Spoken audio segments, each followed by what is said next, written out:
Hello, and welcome to South Pole, the podcast that explores everything Antarctica. I am your host, Clark Marchese, and today we're talking about Antarctic fiction, poetry, literary themes, public perception, and also very briefly, icebergs.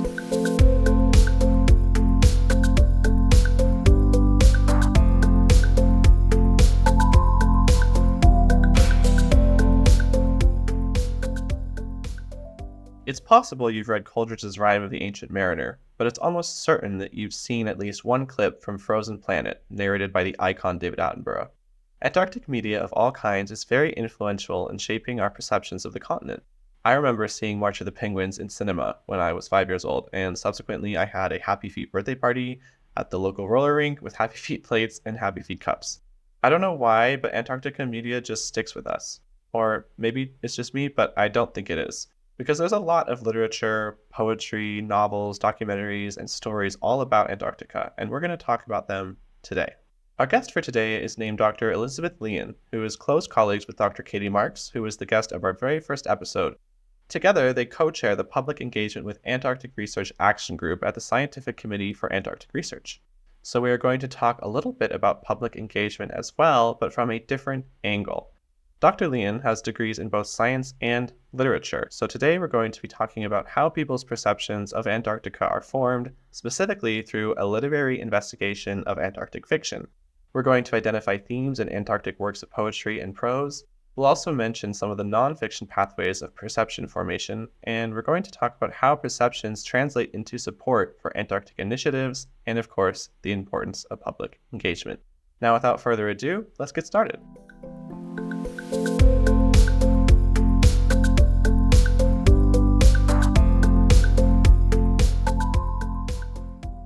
All right, welcome to the show. First, I'll just have you introduce yourself and maybe you can tell us a bit about your research. Sure. I'm Elizabeth Leane. I go by Ellie. I'm a professor of Antarctic Studies based at the School of Humanities in the College of Arts, Law and Education at the University of Tasmania. I think people are often surprised there's a professor of Antarctic Studies in a School of Humanities because most people expect people working in the Antarctic area to be in science. And I do have a science degree, but most of my qualifications are in the humanities, and I'm mostly interested in human interaction with Antarctica, both now and in the past, and primarily that's from a cultural perspective. So I'm interested in what Antarctica means to people. Of course, most people don't go to Antarctica, so what this place that they never see actually means to them and how they form that opinion. That summarises it. It goes back to my training in literary studies. And I initially wrote a book called Antarctica in Fiction. So initially I came at it thinking about how do writers imagine Antarctica. But after I finished that, somehow Antarctica had gotten into my blood and I didn't want to leave it alone. So instead of moving on to a different topic in literary studies, I sort of broadened out my disciplinary interests. I collaborated a lot with people in creative arts, the social sciences and sciences to look at different aspects of human interaction with Antarctica. Okay, perfect. And I'm going to ask you, have you ever been to Antarctica? Yes. Yes, I made 6 trips now, I think it is. And the first one was about 20 years ago now in 2004. And the most recent one was in January. And so the first one back in 2004 was to write that book, Antarctica in Fiction, or really to get a sense of the place that the people I was reading were writing about, if you know what I mean. I got that through the Australian Antarctic Division, and I was a writer in residence, essentially. So I went down on an icebreaker to East Antarctica, to Casey Station and Macquarie Island Station. And then it was ages, though, before I got to go to Antarctica again, because it's not easy to go if you're not a scientist or a tradesperson or somebody who works there. But in 2018, I got to go down with the University of Canterbury, who run a course called the Postgraduate Certificate in Antarctic Studies. And at that time, it included a couple of weeks fieldwork in Antarctica. And I was invited to be a guest instructor. So I went down with the students and the other instructors to the Ross Sea region and stayed at Scott Base, which is near McMurdo Base, the big US base. And the other 3 times have been with operators, tour operators, down to the Antarctic Peninsula, which is where almost all tourism happens. So yeah, that's my 6 journeys, all sort of some of them by ship, some of them by plane, some of them to East Antarctica, some to West Antarctica, some of them with tour operators, some of them with national programs. So Antarctica isn't just one place, it's a place with many different aspects and many different places within that place. And I think my experience has helped me to understand that. Okay, it's really cool that you've had that diversity because I imagine a lot of people who specialize in one specific area of scientific research in Antarctica might visit the same place again and again. And the interdisciplinary approach that you have has allowed you to experience the continent in a lot of different ways. Now, this podcast is also a very interdisciplinary space, so I'm wondering if you can speak to that a little bit because you have degrees in physics as well as literature. So can you tell us how these two fields have complemented each other throughout your career and how you still sort of fold them together? Yeah, again, people are pretty surprised when I mention that I've got a physics degree and a degree in literary studies because they see them as opposites. But for me, they actually had quite strong similarities, I think. With physics, I was always drawn to the mathematical side of physics. I was never any good at the experimental side or the practical side. I was always messing things up. And I love the maths, which is all really about understanding patterns. And so is literary studies. It's about understanding patterns in language and narrative and representation. So for me, they have some similarities. And then when I moved to University of Tasmania here in Hobart, I became increasingly drawn to Antarctica, partly because Hobart is what they call a gateway city, a city that, people pass through on the way to and from Antarctica with lots of connections to Antarctica, but partly too because Antarctica was called and is called a continent of science. So I thought, this could be quite interesting to think about how imaginative writers, what they have to say about a place which is supposedly all about science. Well, that might be the perfect transition to talk about some of your research with fiction. You've looked at a number of different mediums, sort of trying to analyze how Antarctica shows up in novels, in poetry, even a musical. Can you tell me about your work studying how writers imagine Antarctica and perhaps how do writers' perceptions of Antarctica form if they haven't been down there themselves? That's a very good question, and one that has exercised me a bit is what impact is actually going to Antarctica have on a writer's response? And I haven't really come to the conclusion that going to Antarctica necessarily helps you to write a better novel about it. I've found early examples of people who have gone to Antarctica who've written pretty awful novels and people who've written terrific novels who've never been there and everything in between. So Beryl Bainbridge, a British historical novelist, wrote a book called The Birthday Boys, which is all about Scott's expedition. And there have been lots of different responses to those early expeditions. And in a sense, that's not something that requires you to have gone to Antarctica because you're writing about a particular historical narrative and your own take on that. But there are other forms, I think, that perhaps need that personal experience to write from. I think the earliest example I've found of someone who's gone to Antarctica, who was a professional writer, was an early colonial poet in Australia called Henry Kendall, I think his name was from memory. And he had gone down on a whaler as a teenager and then later on in life became a poet. So he was there in the 1850s in the Antarctic regions, very early, and then written about it in around the 1870s. There's just been hundreds and hundreds of novels set in Antarctica. Most of the people who've written them haven't been. But increasingly these days, because there are writers and artists residencies and then tourism, increasingly now I'm finding that if I pick up a new novel set in Antarctica, there's at least a 50% chance that person has actually travelled to Antarctica. But it doesn't guarantee a better novel, in my opinion. Would you say that there are some mediums where having been to Antarctica enhances the quality more than others? Possibly. I mean, what I find about poetry is that the quality of published poetry about Antarctica tends to be a lot higher than the quality of novels. So there's a lot of genre fiction set in Antarctica. It really attracts thriller writers, science fiction writers, horror writers, and some of those are pretty forgettable. So I don't know that you need to have gone to it. There's some excellent poetry by people who have gone to Antarctica, but there's some equally good poetry by people who haven't. And a good example, I think, of the latter is Senator Taylor Coleridge's Rime of the Ancient Mariner, which is a very famous poem, certainly one of my favourite poems from 1798. And Coleridge hadn't even gone outside of Britain, as far as I know, when he wrote that poem set in Antarctica, and got all of his information either from narratives or from one of his teachers who had been on Cook's circumnavigation. back in the 1770s as a navigator. And he wrote this wonderful ballad, long, weird ballad about an old sailor who goes to Antarctica and commits an act of violence, essentially, against an albatross and then is punished forever by a polar spirit that follows him back to low latitude. So it's an environmental poem in some sense, and it's one of the most influential on Antarctic literature, and all written by someone who, whose knowledge was completely secondhand. But another counterexample to that is another of my favourite Antarctic poets, and that's a woman called Elizabeth Brandfield, who is a polar tour guide. So that's her day job, but she's also a poet, and a very good poet. And she's written a couple of collections. One's called Toward Antarctica, and one's called Approaching Ice, and they're both really terrific. And I doubt they could have been written without her having gone to Antarctica. So it really just depends. Okay, we've mentioned some examples of where Antarctica is popular among certain genres, but are there any common themes that emerge across any of these mediums having to do with Antarctica? Yeah, very much so. So, for example, Coleridge's is a gothic poem, and the gothic is a really strong theme right up till the present day in Antarctic poetry, fiction, films like The Thing, for example. You get a lot of horror films set in Antarctica. So this idea of it being a mysterious, secretive place, a place of sort of buried secrets is very strong. That all ties back to that gothic idea. Purity is a very strong theme. This is a pure place, a place that shouldn't be polluted.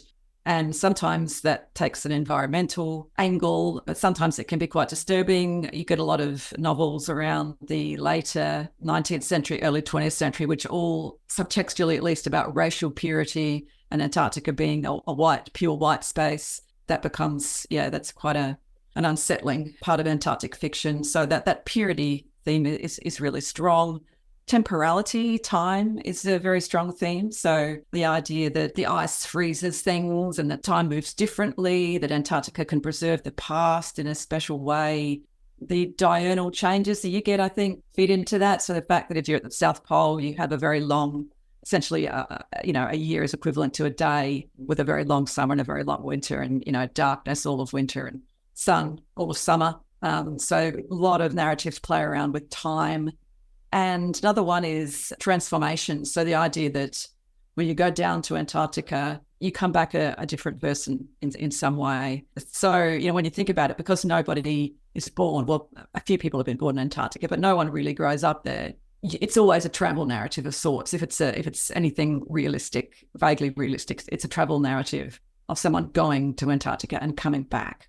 And almost always it's a story of change, and often of positive change, so a story of healing or growth, those sorts of stories. So it is a bit of a grab bag in some senses, but in other senses, if you read enough of it, you can see the same ideas, the same themes coming through over and over again. Yeah. One particular theme that I found interesting when I was reviewing your research was that of extraterrestrial connections. Can you tell me about why the extraterrestrial dimension comes up a lot in Antarctic fiction? Yeah, it does. It does come up a lot. I think there are a lot of good reasons that it comes up a lot. If you go back to thinking about the pole itself, the South Pole, the first way that was conceptualized was just the celestial pole, right, as a point in the stars, essentially, around which the cosmos turned, according to the ancient Greeks. And later on, when the idea of a spherical Earth comes into play, the terrestrial poles become the places where that axis around which the cosmos at that point turned, where that axis meets the surface of the Earth. So it's a place where the cosmos and the Earth meet. Even from that, you get a sense of it being this sort of special, somewhat unearthly place. You get early novels that take advantage of that to produce sort of fantastic voyages and utopian tales. So a really early one is a novel by Margaret Cavendish called The Blazing World, which was from the 17th, sort of mid-17th century, where Earth is connected to another planet via the North Pole. And you get one in the early 19th century called Armata, where Earth is connected to another planet by the South Pole. So you get this idea that the poles are these sort of shortcuts to extraterrestrial spaces. There's a novel called Journey to Mars from the late 19th century, in which Martians come to Earth and Earthlings go to Mars via the South Pole. So it's there quite early on. But then the really influential stories of extraterrestrials that you get happen in the early 20th century mostly, and particularly in the 1950s 20s and 30s when pulp science fiction, magazine science fiction is becoming a very popular genre. And you get these stories about extraterrestrials being found in the Antarctic ice, buried, often from a long time ago, with that temporality idea that they're frozen for a long time. And then they get defrosted and all sorts of chaos ensues. The most famous one is a story by a writer called John W. Campbell Jr. called Who Goes There? And it's the story that became the thing about it, an alien that gets defrosted inside a scientific base and then impersonates all of the men one by one, and they can't tell who's an alien and who's a man. And there's just loads and loads of other novels after that about aliens of various sorts. Okay, you've piqued my interest. I'm going to look into some of those stories. But now that we've identified some of these themes that come up in fiction, I'm wondering what other ways outside of fiction do these themes translate into actual broad-based public perceptions about Antarctica? Often it's said that the most influential Antarctic narratives are non-fiction. So the exploration narratives from the so-called heroic age are really influential. So a lot of people, even if they don't know much about Antarctica, will have heard of Scott or Shackleton or similar and will have absorbed their understanding of the place from those narratives. Even if they haven't actually read them, they'll know them just through being in the culture. Other than that, though, I think news media is a very strong influence, as it is in many areas. I think documentaries, nature documentaries, are a very strong influence on people in the Antarctic context. You know, David Attenborough, Life in the Freezer, March of the Penguins. Photography, there's some very famous images of Antarctica that people often know. So, yeah, the non-fiction, I think, is a really strong influence. But I haven't done a lot of empirical research on that topic. I do know from recent research that I've done in Australia that news media comes up as top where people say they get their information about Antarctica. Now, you conducted a survey trying to gauge the general support of the Australian public for Antarctica. How would you categorize it or generally describe people's perceptions or support for Antarctica in Australia? Yes, so that was a survey that we did a couple of years back, and it was a national survey of a bit over 1,000 people that were chosen randomly from the electoral roll. And we looked at 4 different government-funded research projects or research infrastructure projects. And we asked people what they thought about them. So the 4 of them were, one was krill research into krill. One was ice core research. One was a new icebreaker that was just being built at the time. And one was plans for a concrete runway at one of our stations, which were active at the time, but since then have been abandoned. So we're interested in how people, or what their overall support was for those projects, and what the support was for each of the projects, and whether that varied in different segments of the population. And what we found was that Australians were overall quite supportive of government-funded research, but that varied quite a lot over those different projects. And krill research was by far the most popular. So over 90% of our respondents were supportive of krill research, and I think about 60 of all the respondents were strongly supportive. And then the ice core research and the icebreaker were sort of middling, still strong but lower than the krill. And the runway was the least popular, not surprisingly, because it was quite controversial and there was certainly media around it and whether or not it should go ahead and its environmental impact. But nonetheless, it was still supported either strongly or somewhat by about 60% of respondents. So the support varied between those 4 things from, 60 to 90%, but, very much, certainly well over, half people supportive of all those projects. And then we found some interesting demographic differences in that overall support. So we found that older people were more supportive than younger people. And that's something that other surveys have found as well, a couple that were conducted in New Zealand. And often, a lot of empirical research shows that older people are more supportive of, more interested in, more aware of Antarctic research. And I don't know if that's something that reflects whether people change as they get older or whether people now had some kind of experience back when they were younger that's made them different from young people today. So we'd have to do more research to figure out what that is. And the source of news was important. So I mentioned that news was identified as the most important source, but it was also really important how people consume their news. So we found that people who consume their news through the national broadcaster or through broadsheet media were more likely to be supportive than people who used other sources like tabloid media or commercial television. So how you get your news, that's important. Education level we tested for didn't make any difference, which was a surprise to me. But the biggest factor in whether people supported Antarctic science or not was their acceptance of anthropogenic climate change, which perhaps isn't all that surprising. Okay, that's interesting. So, do we know if increasing understanding of global climate change and human environmental impact has changed public perceptions of Antarctica or the values we associate with it? Yes. I mean, Antarctica, I think it's become a lot more central to people's worldview with anthropogenic climate change. I mean, people obviously have always known Antarctica's there, but they think of it as being a long way away at the margins of the world, nothing they really need to worry about or think about. I think what's happened with the Anthropocene, if you like, is that Antarctica has moved to the centre of people's consciousness. These days, we see media articles almost every day with some kind of story from Antarctica, normally a fairly depressing story about emperor penguin chicks that have died or the sea ice hitting a new low and those sorts of things. So I think what we're seeing is a new understanding of Antarctica as, on the one hand, a pretty vulnerable place, a place that we can easily mess up, but also a threatening place. So a place that if we do mess it up, a bit like in Coleridge's poem, it will come and get us. And that's through, of course, things like sea level rise, but also things that perhaps aren't so obvious, like the impact on global ocean currents. So I think that has increased the public perception of Antarctica. And you see it in the media when one of those really enormous tabular bergs breaks off. And a berg the size of Manhattan or whatever you want to call it carves off an ice shelf, and the media, it hits the headlines in the media. And the irony there is that often that carving is a natural thing, and it's very difficult to tie any one large berg carving to climate change. It happens anyway. But I think it's a metaphor that really strikes people because those huge bergs make us realise the enormity of what could happen in Antarctica. We learn almost every episode how connected we are to Antarctica, but since you're someone who works directly in the space of public engagement, I'll ask you if you can speak to why public engagement is so important. Well, it comes back to what I said about the increasing importance of Antarctica to the planet, or rather changes that are happening there to the planet. So it's that combined with the fact that it's a place that very few people actually get to or see. So it's very easy for it to be out of mind unless we put it in people's minds.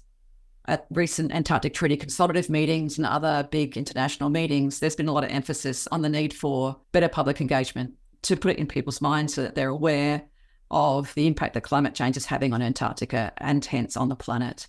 So that's one reason. And I think another reason is geopolitical, that there are geopolitical threats, I guess you could say, to the Antarctic Treaty System, which is a system that's worked really, really well to govern Antarctica since the late 1950s. But the political situation that we're in right now is very different to the one that was happening in the 1950s. We've got different great power politics happening. The treaty itself has a lot more signatories. It had 12 to begin with. It's now got 56, 29 of which have voting powers, so decision-making power. So it's much harder to get that group of countries to agree than it was with the original 12. So there's a real need to ensure that Antarctica's governance continues to be effective, that conflicts in other parts of the planet don't impact on Antarctica. So again, putting it in people's minds, I think, helps with that, helps them keep their governments to account and so forth. Research that has been done so far, including some of my research, shows that people's awareness of Antarctica isn't terrific. I mean, maybe they hear about it in the media, but their overall knowledge is pretty low. So yes, that's a lot of reasons why I think public engagement is important. We spoke with your colleague, Dr. Katie Marks, in our very first episode, and I asked her the same question, but I'll ask you now too. What is the how of this? How can people start to get involved in a way that supports the reasons that you just stated for why it's important to? I think one of the problems with the Antarctic sector is it tends to be really inward looking. And there's a sense that if you haven't been to Antarctica, you're not really credible as someone who's interested in it. I think that really has to change. We have to encourage people who haven't gone to Antarctica to take a real interest in it and to see it as a badge of honour, in fact, that they haven't been there. Because by not going, then you are protecting it, essentially, both in terms of your carbon footprint and also your local impact on the continent. But yeah, it's actually quite tough to get involved. I think an ideal engagement would be a two-way engagement, where it wasn't a bunch of people sitting there listening to a scientist, but people who knew enough to ask searching questions of policymakers, to get involved in debates about how we should be interacting with Antarctica, how we should be protecting it. So it's a shift from that deficit model of experts talking to a kind of passive, empty public, and more to a two-way engaged relationship. But we're a long way from that. I think. I think at the moment, the best people can do is to be aware of the big, important meetings that happen, like the Antarctic Treaty consultative meetings. They happen every year. Not every country is involved, but there are 56 signatories, and that covers a good chunk of the world's population. So people should know whether their country is a signatory to the Antarctic Treaty, whether they have voting powers, what the big issues are, and have it as one of those things that you talk about. But people in the sector need to work at finding ways to involve the quote general public or non-specialists much more actively. That's one of our challenges. We are going to start to wrap up the episode, and one question I like to ask is there anything that we didn't talk about today that you think is important to mention in a discussion about either perceptions of Antarctica, fiction, or public engagement? It's a huge field. You could say so much about popular perceptions of Antarctica. I think it's important that people understand it is a continent for science, but it's more than that too, and that the human side of Antarctica, the way in which humans respond to it, is really important, because humans are the people who make decisions about the place. Perfect. What is your favorite thing about Antarctica? Icebergs. Yeah, I mean, sorry, it's boring, but... They're not boring. I mean, I hope not. We have a couple episodes about them. I just can't get enough of them. I mean, penguins are cute and all that, and whales are amazing, but I just can't get enough of icebergs. They're all different, and they're just incredible, and I could just stare at them pretty much forever. So that's definitely my favorite thing. That and the fact that there are no spiders in Antarctica. Okay, I'm definitely a fan of no spiders. Well, then the last question I have for you is there any way that listeners can find you or follow your work? I mean, I suppose if you want them to. Oh, yes. No, I definitely want them to. There's not much point, being an advocate for public engagement with Antarctica and then hiding away. My website at the University of Tasmania. So that's at discover.utas.edu.au/elizabeth.leane, Leane with an E on the end. You can look at me there. I'm on LinkedIn, Elizabeth Leane, and I'm on Twitter or X as Elizabeth_Leane. So any of those, just put it in Google and you'll find that. So keen to hear from your listeners. Perfect. I will make sure to include a link to that in the episode description so people can find you easily there. And lastly, I just want to say thank you so much for taking the time to come on the show today. I'm really honored to have gotten the chance to talk to you, and I think your work is very fascinating. And I'm also really honored to be able to share with other people. So thank you so much. Well, thank you. It's an honor to have been here.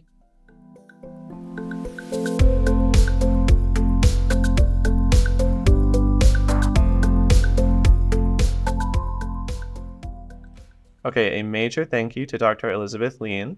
I will also include some links to some of the works of fiction that we talked about today in case you're interested in some Antarctic literature and poetry.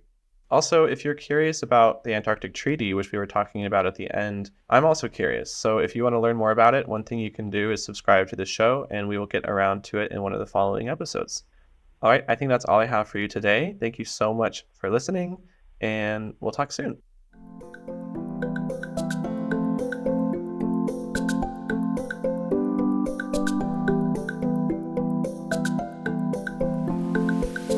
You've been listening to South Pole. You can find more information about this week's guest and links to their work in the episode description. Cover art for the show was done by Laurel Wong, and the music you're listening to was done by Neela Ruiz. I am your host, Clark Marchese, and this episode was produced and engineered by me, so if you found it interesting, send it to someone you know. South Pole is part of a larger network of sciencey podcasts called Pine Forest Media. We've got one on plastic, one on drinking water, and a couple new ones coming out soon, and you can find more information about us in the episode description or on our website at pineforestpods.com. We are also on Instagram and TikTok at Pine Forest Media. And if you love the show and you want to support science communication like this, a 5-star rating across platforms and a review on Apple Podcasts is one of the best things you can do to help us reach more people and for the entire network to grow. All right, thank you to all of you who have made it this far, and we'll talk soon.